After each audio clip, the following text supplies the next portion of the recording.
இதயங்களில் வாழ்கிறார் எங்களுடைய தலைவர். நம்முடைய இறுதி இலக்கை அடைவதற்கு உறுதியை தருவது நம்முடைய உறுதிமொழிதான். பவித்ரா அவர்களை வருக, உறுதிமொழி ஏற்பை வாசித்து தருக. அனைவரும் எழுந்து நின்று இந்த உறுதிமொழியை ஏற்றுக்குவோம்.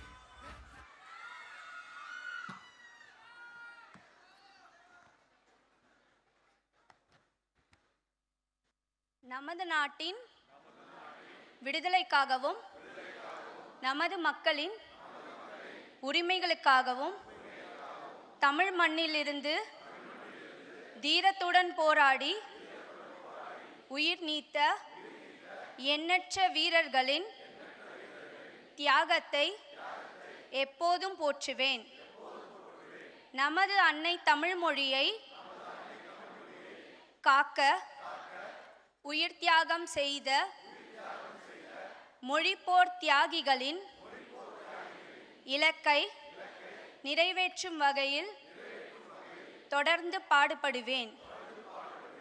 இந்திய அரசியலமைப்பு சட்டத்தின் மீதும்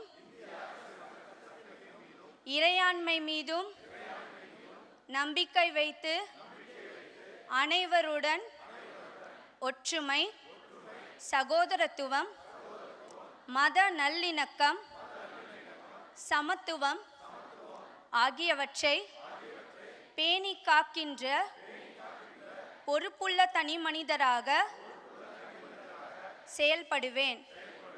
மக்களாட்சி, மத சார்பின்மை, சமூக நீதி பாதையில் பயணித்து என்றும் மக்கள் நல சேவகராக கடமையாற்றுவேன் என்று உறுதியளிக்கின்றேன்.